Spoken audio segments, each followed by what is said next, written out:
ನಾನು ಯಾಕೆ YouTube video ಮಾಡ್ತಾಯಿಲ್ಲ?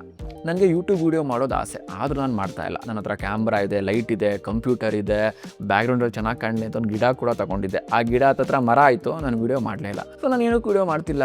ಸೊ ನಿಮ್ಮಲ್ಲೂ ಕೂಡ ತುಂಬ ಜನಕ್ಕೆ ಅಷ್ಟೇ ಏನೋ ಒಂದು ಮಾಡಬೇಕು ಅನ್ನೋ ಆಸೆ ಇರುತ್ತೆ, ಆದರೂ ನೀವು ಅದನ್ನು ಮಾಡ್ತಾ ಇರಲ್ಲ. ಏನಕ್ಕೆ ತಿಳಿಸ್ಕೊಡ್ತೀನಿ ಬನ್ನಿ. ಸೊ ನಾನು ಏನಕ್ಕೆ ಯೂಟ್ಯೂಬ್ ವೀಡಿಯೋ ಮಾಡ್ತಾಯಿಲ್ಲ ಅಂತ ಯೋಚನೆ ಮಾಡ್ತಿರ್ಬೇಕಾದ್ರೆ ಮೇ ಬಿ ನನಗೆ ಮೋಟಿವೇಶನ್ ಇಲ್ವೇನೋ, ಮಾಡೋ ಹರ್ಜಿಲ್ವೇನೋ ಅಂತ ಅಂದ್ಕೊಂಡು ತುಂಬ ಮೋಟಿವೇಶನ್ ಬುಕ್ಗಳು, ತುಂಬ ಮೋಟಿವೇಶನ್ ವೀಡಿಯೋಗಳೆಲ್ಲ ನೋಡಿದೆ. ಸೊ ಅದೆಲ್ಲ ಮಾಡಬೇಕಾದ್ರೆ ಆ ಟೈಮಲ್ಲಿ ಮಾತ್ರ ಮೋಟಿವೇಶನು ಹಂಗೆ ಮಾಡಬೇಕು ಹಿಂಗೆ ಮಾಡಬೇಕು ಅಂತ. ಅದೇ ರಾತ್ರಿ ಮಲಗಿ ಬೆಳಗ್ಗೆ ಎದ್ದರೆ ಮೋಟಿವೇಶನ್ನು ಇಲ್ಲ, ಮಣ್ಣು ಇಲ್ಲ, ಅದೇ ಸೋಂಬೇರಿತನ. ನಾಳೆ ಮಾಡೋದ್ರಾಯ್ತು, ಆ ನಾಳೆ ತಿಂಗಳುಗಳಾಗುತ್ತೆ, ವರ್ಷಗಳಾಗುತ್ತೆ. ನನ್ನ ಲೆಕ್ಕದಲ್ಲಿ 3-4 ವರ್ಷ ಆಯಿತು, ಇನ್ನೂ ಮಾಡಲಿಲ್ಲ ಅಂದರೆ ಈ ಜನರಲ್ಲಿ ಒಂದು ವೀಡಿಯೋ ಮಾಡೋದೇ ಇಲ್ವೇನೋ ಅಂದ್ಕೊಂಡು ಕೂತ್ಕೊಂಡು ಯೋಚನೆ ಮಾಡ್ತಾಯಿದ್ದೆ, ಏನಕ್ಕೆ ನಾನು ವೀಡಿಯೋ ಮಾಡ್ತಾಯಿಲ್ಲ ಅಂದ್ಬಿಟ್ಟು. ನಿಮ್ಮಲ್ಲೂ ಕೂಡ ಅಷ್ಟೇ ತುಂಬ ಜನ ಏನೋ ಮಾಡಬೇಕು ಅಂದ್ಕೊಂಡಿರ್ತೀರ, ನಿಮ್ಮ ಕೈಲಿ ಅದು ಆಗ್ತಿಲ್ಲ ಅಂತಂದರೆ ಒಂದು ಅರ್ಧ ಗಂಟೆ ಶಾಂತಿಯಿಂದ ಯೋಚನೆ ಮಾಡಿ, ನಾನು ಏನಕ್ಕೆ ಮಾಡ್ತಾಯಿಲ್ಲ ಅಂತ ನಿಮಗೆ ಕಾರಣಗಳು ಗೊತ್ತಾಗ್ಬಿಡುತ್ತೆ.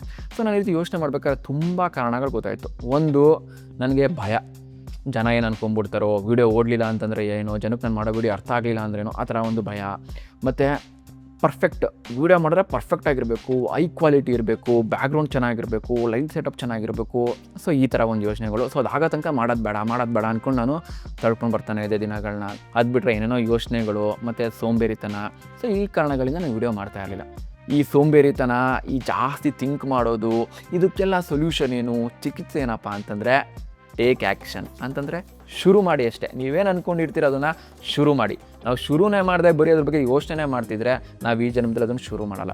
ಆದ್ದರಿಂದ ನಾವು ಅದನ್ನು ಶುರು ಮಾಡೋಣ ಮತ್ತು ಕನ್ಸಿಸ್ಟೆಂಟ್ ಆಗಿರೋಣ. ಅಂದರೆ ಪ್ರತಿದಿನ ಅಥವಾ ರೆಗ್ಯುಲರಾಗಿ 2 ದಿನಕ್ಕೆ ಒಂದ್ಸತಿನೋ, ಈಗ ನಾನು ವೀಡಿಯೋ 2 ದಿನಕ್ಕೋ 3 ದಿನಕ್ಕೆ ಒಂದ್ಸತಿ ರೆಗ್ಯುಲರಾಗಿ ಮಾಡೋವಂಥದ್ದು. ನೀವೇನಾದ್ರು ಬರೀಬೇಕು ಅನ್ನೋ ಆಸೆ ಇತ್ತಂದರೆ ಡೈಲಿ ಆನ್ಲೈನ್ ಬರೆಯೋದು, ಆ ಥರ ಕನ್ಸಿಸ್ಟೆಂಟ್ ಆಗಿರೋಣ. ಮತ್ತು ಡಿಸಿಪ್ಲಿನ್ ಅಂತಂದರೆ ಇವತ್ತು ಮಾಡೋಕ್ಕಾಗಲ್ಲ, ಮೂಡಿಲ್ಲ, ಅದನ್ನೆಲ್ಲ ಬಿಟ್ಟು ಡಿಸಿಪ್ಲಿನಿಂದ ಇಂಥ ದಿನ ಇಂಥ ಟೈಮ್ಗೆ ನಾನು ಪ್ರತಿ ಸತಿ ಮಾಡ್ಕೊಂಡು ಹೋಗ್ತೀನಿ ಅಂತ ಮಾಡ್ಕೊಂಡು ಹೋಗ್ತಾನೆ ಇರಬೇಕು. ಸೊ ಇದಿಷ್ಟು ಇದ್ದರೆ ಮಾಡ್ಬೋದು, ನೀವು ಅಷ್ಟೇ, ನಾನು ಅಷ್ಟೇ. ಆದ್ದರಿಂದ ನಾನು ಈ ವಿಡಿಯೋ ಮಾಡ್ತಾಯಿದ್ದೀನಿ. ಈ ವಿಡಿಯೋ ವ್ಯೂಸ್ ಬರುತ್ತೋ ಇಲ್ವೋ ಗೊತ್ತಿಲ್ಲ, ಜನಕ್ಕೆ ಇಷ್ಟ ಆಗುತ್ತೋ ಇಲ್ವೋ ಗೊತ್ತಿಲ್ಲ, ಒಟ್ಟಲ್ಲಿ ನನಗೆ ಇಷ್ಟಪಟ್ಟಿದ್ದನ್ನ ನಾನು ಮಾಡ್ತಾಯಿದ್ದೀನಿ. ನೀವು ಅಷ್ಟೇ ಶುರು ಮಾಡಿ. ನಾಳೆ ಅಂತ ಕೂತ್ಕೊಳ್ಳೋಕೆ ಹೋಗ್ಬಿಡಿ, ಆ ನಾಳೆ ಮತ್ತೆ ಬರಲ್ಲ. ಸೊ ಈ 3 ಪಾಯಿಂಟ್ನ ಜ್ಞಾಪನ ಇಟ್ಕೊಳ್ಳಿ. ಫಸ್ಟ್ ಆಗಲೂ ಆ್ಯಕ್ಷನ್ ಅಂದರೆ ಶುರು ಮಾಡಬೇಕು, ನೆಕ್ಸ್ಟು ಕನ್ಸಿಸ್ಟೆಂಟ್ ಅಂದರೆ ರೆಗ್ಯುಲರ್ ಆಗಿ ಮಾಡಬೇಕು, ನೆಕ್ಸ್ಟ್ ಬಂದು ಡಿಸಿಪ್ಲಿನ್, ಮನಸ್ಸಿಲ್ಲ ಅಂದರೂ ಮಾಡಬೇಕು. ಮತ್ತು ಇನ್ನೊಂದೇನಂದರೆ ನಾವೆಲ್ಲ ಒಂದು ಒಳ್ಳೆ ಪರ್ಫೆಕ್ಟ್ ಟೈಮ್ಗೋಸ್ಕರ ಕಾಯ್ತಾ ಇರ್ತೀವಿ, ಏನಾದರೂ ಒಂದು ಶುರು ಮಾಡೋಕ್ಕೆ. ಆ ಪರ್ಫೆಕ್ಟ್ ಟೈಮ್ ಬರಲ್ಲ. ನಾವು ಯಾವಾಗ ಶುರು ಮಾಡ್ತೀವೋ ಅದೇ ಪರ್ಫೆಕ್ಟ್ ಟೈಮ್, ಅದೊಂದು ತಿಳ್ಕೊಂಬಿಡಿ. ನಾನು ಅಷ್ಟೇ ನನ್ನ ಜೀವನದಲ್ಲಿ ಆ ಪರ್ಫೆಕ್ಟ್ ಟೈಮ್ಗೋಸ್ಕರ ವೆಯ್ಟ್ ಮಾಡಿ 4 ವರ್ಷ ಆಯಿತು. ನೆಕ್ಸ್ಟ್ ನಿಮ್ಗೆ ಯಾವ ರೀತಿ ವೀಡಿಯೋ ಬೇಕು ಕಮೆಂಟ್ಸ್ ಮಾಡಿ. ನಿಮಗೆ Photoshop, Premiere Pro, After Effects ಅಥವಾ ಟ್ಯೂಟೋರಿಯಲ್ ಬೇಕಾ, ಅಥವಾ ನಿಮ್ಗೆ ಏನಾದ್ರು ಡೌಟ್ ಇತ್ತು ಅದನ್ನು ಕಮೆಂಟ್ಸ್ ಮಾಡಿ, ಅದ್ರ ಬಗ್ಗೆ ನೆಕ್ಸ್ಟ್ ವೀಡಿಯೋ ಮಾಡ್ತೀನಿ.